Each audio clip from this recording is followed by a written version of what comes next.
My wife lied about being broke while I covered all bills and loans, so I divorced her quietly and took every asset without a word. I'm a 32-year-old guy. And for the first 5 years of my marriage, I genuinely believed that marriage meant building together.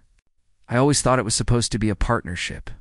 Two people facing the world side by side, sharing responsibilities, supporting each other's dreams.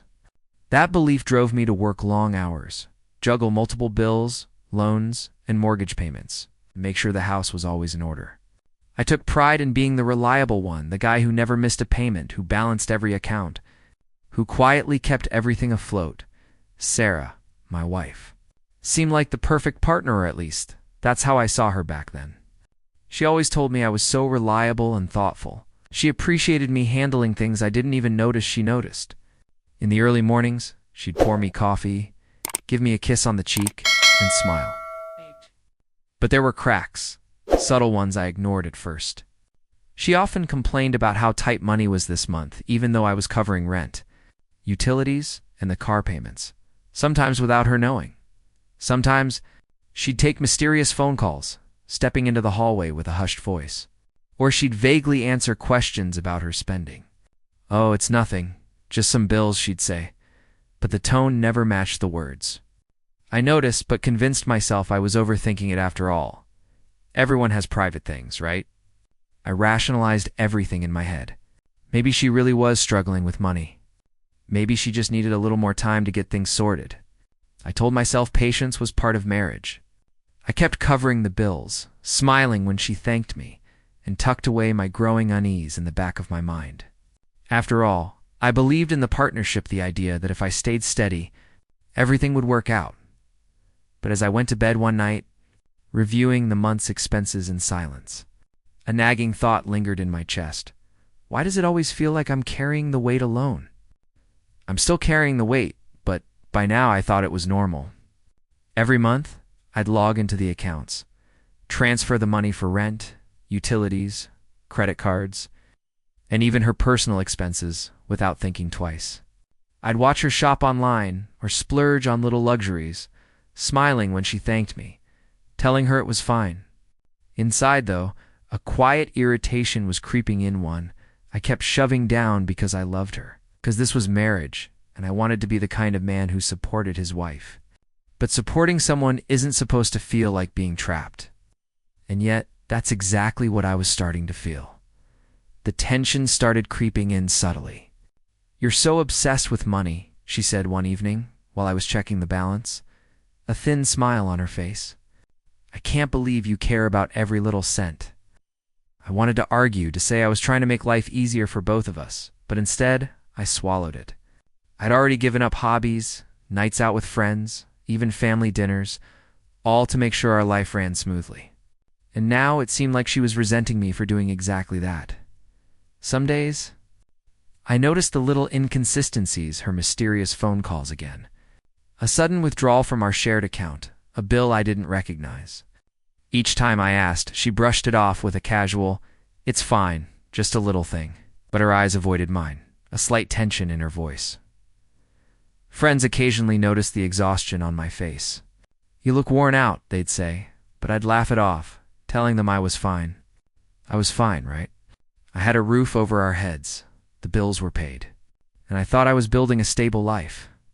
Yet that nagging unease lingered, and I started to wonder if maybe, just maybe, I wasn't seeing the whole picture. That night, I lay in bed listening to the soft hum of the heater, thinking, am I really building a life together, or just carrying it all alone? It started with small things I couldn't ignore anymore. I noticed charges on our joint accounts that didn't make sense, subscriptions I didn't recognize, transfers that had no explanation. One afternoon, I came across a receipt for a fancy gadget she insisted she needed for work, and my chest tightened. It wasn't just the money. It was the sneaking, the dishonesty that made me feel like I was being played. I confronted her gently at first. "Sarah, what's this charge for? I don't remember agreeing to it." She looked surprised, blinking, and gave that practiced smile that always threw me off. "Oh, that. Just a small thing for work. I thought you'd be okay with it." Not really. There was something in her tone, a subtle defensiveness that hinted she didn't want me digging too deep. I tried to push it aside, telling myself it was minor, that everyone made mistakes with finances, and that maybe I was overreacting, but the pattern became harder to ignore. Late payments on accounts she supposedly managed, evasive answers about expenses, her phone buzzing with messages she didn't show me. Each little lie chipped away at the trust I had spent years building. Even when I tried to talk calmly, she would dismiss my concerns, accusing me of being obsessed with money or controlling. It hurt more than I expected. I had always prided myself on being patient, on understanding, on believing in our partnership. And now, each day, a cold doubt settled heavier in my chest. Lying about money was one thing, but the sneaking, the secret sit made me feel small, almost foolish. That night I stayed up at the kitchen table, staring at the glowing numbers on the screen, heart racing. I couldn't shake the thought, if she's hiding this from me now, what else is she hiding? And for the first time, I wondered if my whole marriage was built on a lie by this point. The tension in the house had become a constant weight pressing on my chest. I was still covering everything, bills, loans, groceries, even her little indulgences, and yet every conversation about money felt like walking on a tightrope. "You're so controlling," she said one evening when I asked why a payment hadn't gone through. Her tone wasn't angry, just a slow, practiced drip of guilt that sank into me. "I can't believe you stress about every little thing. Don't you trust me?" I froze, the words hitting harder than any argument could. I wanted to shout to lay it all out, but I swallowed the anger, nodded, and muttered, "I guess I'm just trying to help." Weeks passed like this, each one more exhausting than the last. I gave up evenings with friends, weekends out, even small luxuries I once allowed myself. My life had narrowed to a pattern: work, pay bills, check accounts, and endure subtle digs from her that left me questioning myself. The emotional manipulation was quiet but brutal, a constant erosion of my confidence. I started second-guessing my own instincts, wondering if I really was too obsessed or too controlling as she claimed. Sometimes, I caught glimpses of her online activity, quickly closed windows. Texts deleted before I could see receipts that appeared out of nowhere.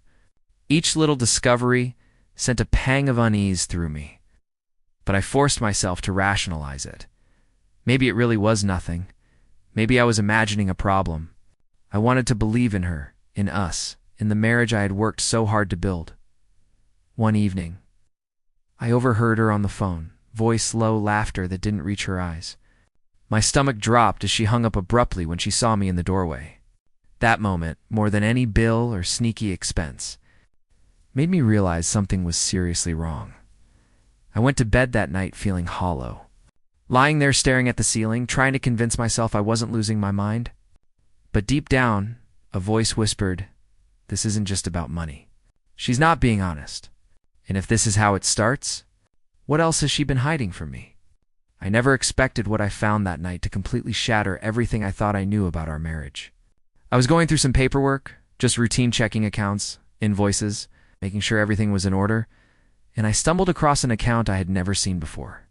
At first I thought it was a mistake, maybe a savings account from before we were married. But when I logged in, the numbers made my head spin. Tens of thousands of dollars growing steadily untouched. Investments, stocks, balance that could have covered all our bills for years and still left us wealthy. I felt my stomach drop. Every late bill, every tight month, every subtle complaint she had made about money, it had all been a lie. I sat down heavily on the floor, staring at the screen, heart pounding. I replayed the years in my mind, all the sacrifices I had made, every loan I had covered.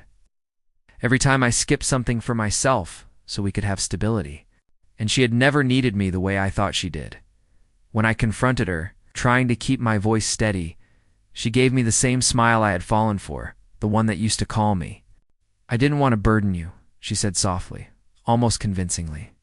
"I thought it was easier if we handled it my way." But the words felt like knives, slicing through my chest. Her calm tone, the way she leaned back as if this were some minor thing, it enraged me more than anything else could. I left the room. Pacing the apartment, replaying every late-night phone call, every excuse, every complaint about money that I had swallowed in silence. I realized painfully that I had been a fool not for loving her, but for believing in the honesty of our partnership.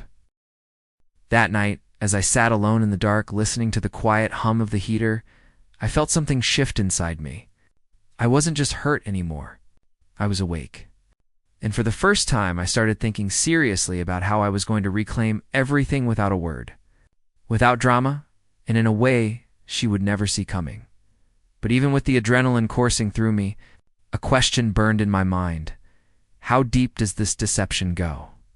That night, I hit a level of despair I didn't know I was capable of.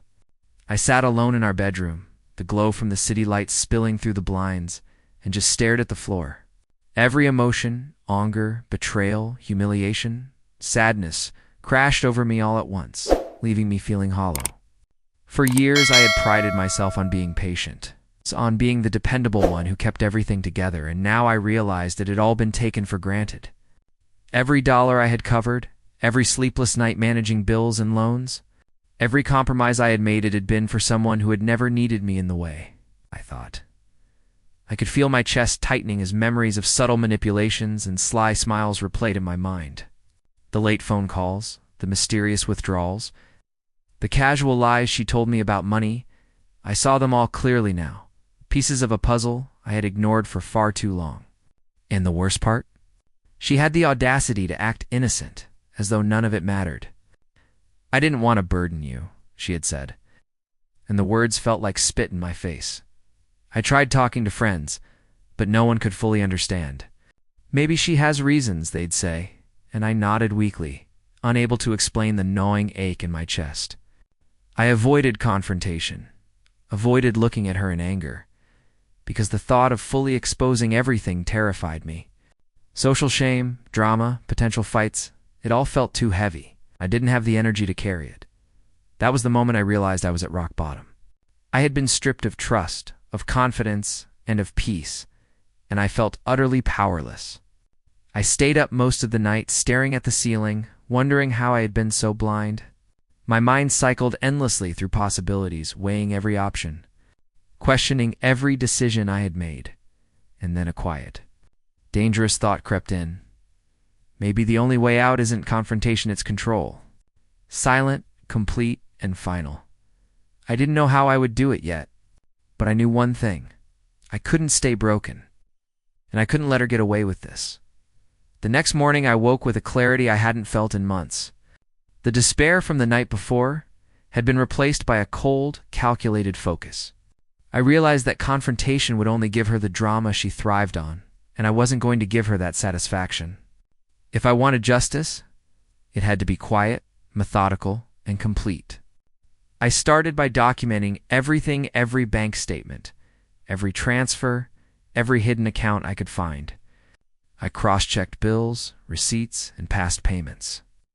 Making a record that could not be disputed, for the first time in years, I felt a flicker of empowerment. I wasn't just a victim of her lies.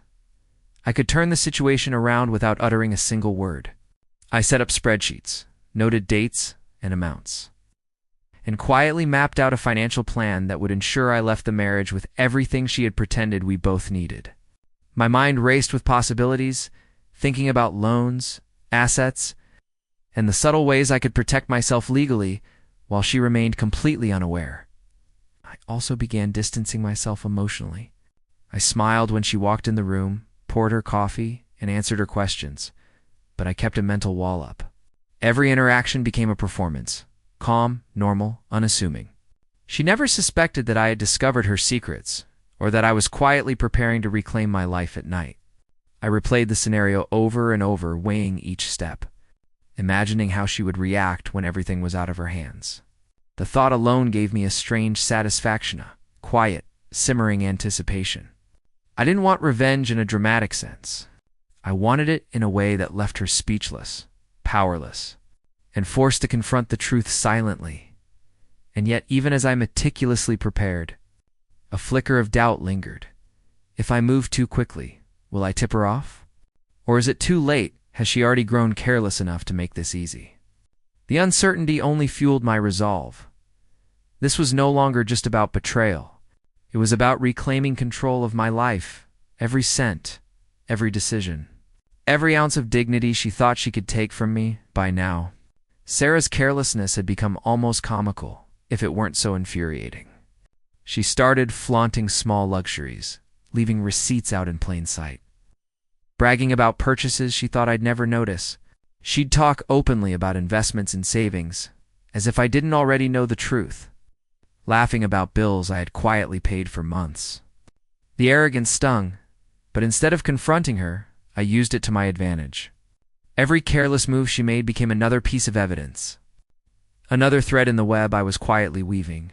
She continued her subtle manipulations, complaining about how distant and cold I had become, casting herself as the misunderstood partner, while I silently documented every word. I nodded, smiled, and let her dig herself deeper, all the while maintaining the calm exterior she expected. Friends and family started noticing the tension too, though they had no idea the storm brewing beneath the surface. "Everything okay between you two?" someone asked casually, and I forced a laugh, hiding the truth behind a veil of composure. I could feel the tide turning in my favor, each careless comment and laugh from her fueling my resolve. I began mapping out the final steps in my mind, imagining the shock and disbelief when she realized she had misjudged me completely. The thought of her smugness finally meeting reality gave me a quiet thrill. But even as I felt the upper hand forming, the stakes were higher than ever. If I slipped or acted prematurely, all my careful planning could unravel. Every detail had to be perfect, every document accounted for, every step calculated to avoid confrontation or suspicion. That night, lying in bed beside her, I felt the satisfaction of anticipation mingled with tension. Her breathing was soft and unaware, her hand brushing mine occasionally, and as I stared at the ceiling, I reminded myself, she doesn't see it coming. And when she does, it will be too late. By now, everything was falling into place. I had quietly filed for divorce, ensuring that every asset, every account, and every loan was structured to leave me in complete control. Sarah remained blissfully unaware, continuing her daily routine. Laughing about expenses I had already accounted for, boasting about investments she assumed were secret, I watched silently, letting her arrogance fuel my quiet satisfaction. Every bill she failed to notice, every casual lie she told, became a small victory. I felt a strange mix of power and calm I hadn't experienced in years finally. I was in control. Interactions became a delicate performance. I smiled when she entered the room, nodded at her stories, even laughed at her subtle digs, keeping my exterior perfectly neutral. I didn't raise suspicion, didn't give her the slightest hint that I knew everything. Inside, though my mind was a whirlwind of calculations, scenarios, and contingencies, every step was deliberate, every move part of a carefully choreographed plan that she couldn't see coming. The social dynamic added another layer. Friends and family noticed the tension, speculated about our relationship, and she subtly tried to manipulate their perception, casting herself as the victim of my coldness. It only strengthened my resolve. Their opinions didn't matter. The strategy was mine alone, and it was unfolding exactly as I had imagined. I spent nights reviewing documents, cross-referencing accounts, and visualizing the final moments of revelation. There was no need for confrontation, no need for dramatic accusations. The plan was to strike silently, to let the facts speak for themselves, and to leave her powerless when she realized she had miscalculated completely. Lying in bed one night, listening to her breathing beside me, I felt the tension coiling tighter, knowing the moment of ultimate revelation was near, and as I stared into the dark, a thought flickered in my mind. She thinks she's untouchable, but everything she relied on me for is about to vanish from under her feet.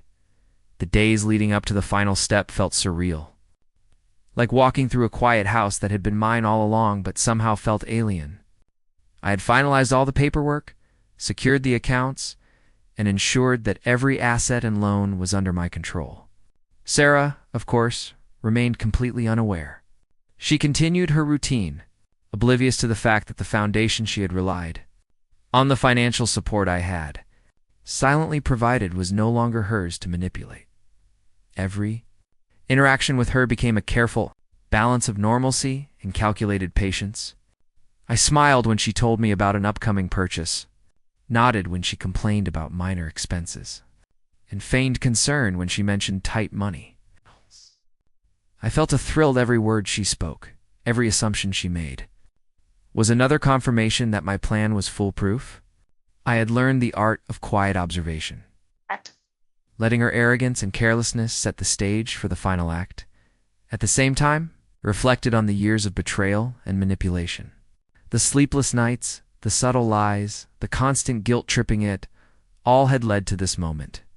I allowed myself a rare smile, not out of happiness for her suffering, but for the empowerment I now felt. I was no longer the victim. I was in control, and she had no idea. Friends and family continued to speculate, whispering about the growing tension between us. She tried to maintain her facade of innocence, still unaware that the person she thought she controlled had already taken the upper hand. And yet, a part of me felt a twinge of suspense. How would she react when she finally realized everything? Lying in bed that night, the hum of the heater filling the quiet apartment, I felt the weight of anticipation and calm intertwine. Every plan, every document, every careful calculation had led to this. The storm was coming, but it would strike silently, efficiently, and leave her powerless. And as I stared into the darkness, I reminded myself, she still doesn't see it coming, and when she does, it will break her completely. The day the divorce was finalized, I felt a strange mix of relief and triumph. Sarah still had no idea that every asset, every account, every loan she had relied on was now fully under my control. She walked into the house later that afternoon, chatting casually, completely unaware of the papers she had signed earlier in the day. "Everything's fine, right?" she asked, her voice light, almost teasing. I smiled politely, nodded, and said nothing. That was all the confrontation she would get. As the realization slowly sank in, her expressions shifted: confusion first, disbelief next, and finally, a quiet, simmering panic. I watched her silently, every reaction confirming the power shift I had orchestrated over months of meticulous planning. There was no yelling, no dramatic scenes, no public humiliation, just a cold, devastating revelation that left her speechless. I felt the quiet satisfaction of justice finally served. A vindication that words could never provide. Friends and family soon began to notice the change. She tried to explain, to justify, but the truth was clear in the documents, the accounts, and the financial control I now held. There was no disputing it. My patience, planning, and restraint had completely dismantled the facade she had maintained for years. As I sat alone that evening, sipping a drink in the calm of the apartment, I allowed myself to reflect. The betrayal had been deep, the emotional manipulation cruel, but the revenge didn't have to be loud or messy. It was precise, silent, and perfect. And in that quiet, I felt an unfamiliar peace wash over me. Not anger, not resentment, just the calm satisfaction that I had reclaimed my life, my dignity, and my future. I finally understood the power of patience and strategy, and how the quiet, the deliberate path could deliver the most devastating impact. Yet even as the adrenaline faded, one thought lingered in the back of my mind. She never saw me coming, and she never will. In the weeks after the divorce, a sense of calm settled over my life that I hadn't felt in years.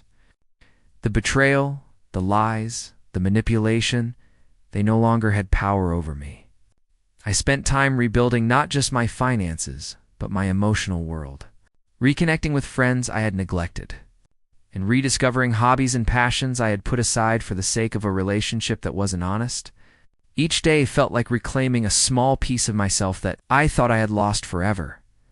I reflected often on the lessons the marriage had taught me. Trust is precious, patience is powerful, and awareness is critical. I realized that my silent, calculated approach had given me not just revenge, but freedom.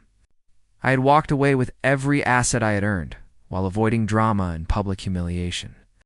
Most importantly, I had preserved my dignity and sanity. Occasionally, I would catch glimpses of her life online or through mutual friends, but they no longer elicited anger or hurt. The sting of betrayal had dulled because I had turned it into empowerment. I had the clarity to recognize that her deceit was never about Met, was about her choices. And my choices, deliberate and quiet, had reclaimed my life. I started envisioning the future with a sense of hope I hadn't felt in years. A life built entirely on my terms, free of manipulation and lies. I allowed myself to feel joy again, to trust cautiously, and to embrace relationships that were genuine. I had survived betrayal, reclaimed my independence, emerged stronger and wiser than I had been before. Lying in bed one evening, the quiet hum of the city outside my window, I smiled softly. I no longer needed revenge, confrontation, or validation from anyone. I had reclaimed my life quietly, strategically, and completely, and in that silence I felt the true power of empowerment. I survived. I reclaimed everything. And I am free.